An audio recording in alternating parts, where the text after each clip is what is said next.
Molo Sanbonani, hello, how's it? Good day. Welcome to the Vuka Nazo Show. My name is Sihle Ngobese, aka Big Daddy Liberty. Remember, whether you're watching this simulcast on Facebook or YouTube, do me a favor, hit that like button right now. If it is on YouTube, then we'll subscribe to the show and hit that bell notification. Help me reach my goal of 50,000 subscribers by the end of the year. Guys, remember, we have a website. Find us, and you can also support us financially there by going to BigDaddyLiberty.com.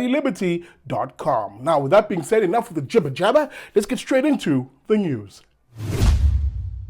Okay, I want to do a quick feedback on, remember, those worsening relations and the tensions between the United States of America and South Africa, where after the US ambassador to South Africa, Ruben Brickety, made those allegations that South Africa had either sold or handed over weapons to the Russians via that docked ship in Simonstown, the Lady R. You remember, of course, that the US ambassador had effectively staked his life on this particular claim and accusation. A quick reminder that, you know, the bluster by DIRCO, this department, to say, we summoned the US ambassador and we gave him a tongue lashing, a reprimand, a démarché, that French word that they used in the statement. But that same press release was actually quite misleading, because they basically said that the US ambassador, quote, apologized unreservedly.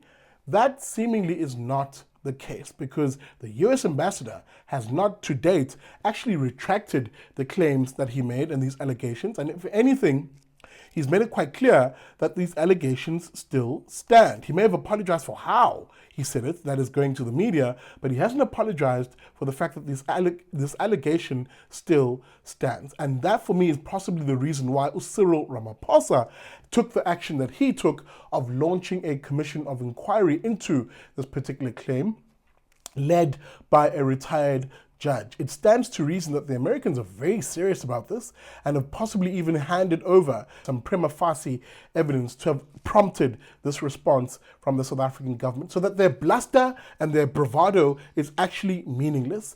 South Africa is in a very precarious place here.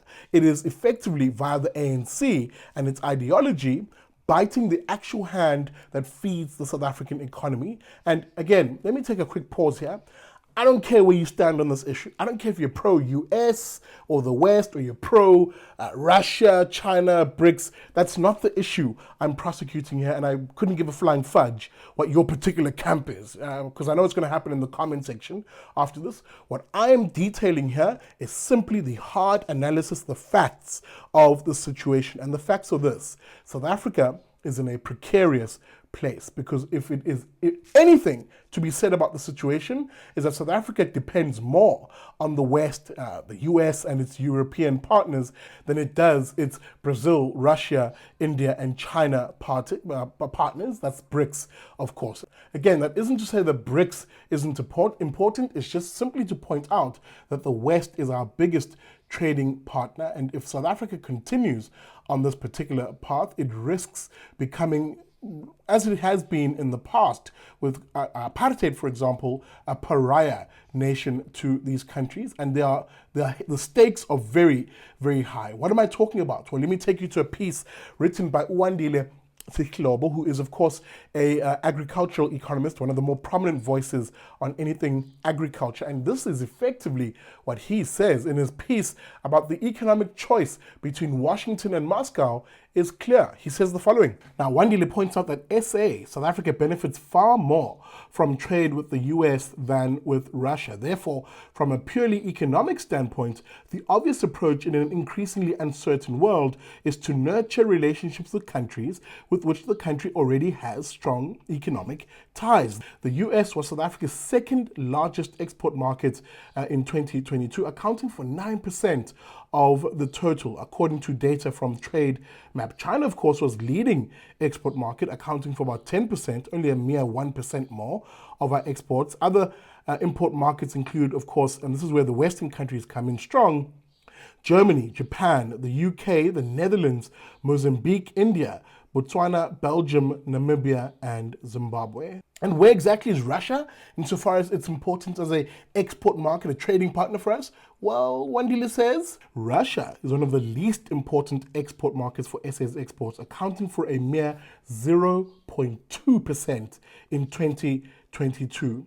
Over the past 5 years, SA's total exports to Russia averaged 0.4% of the total per annum. End of quote.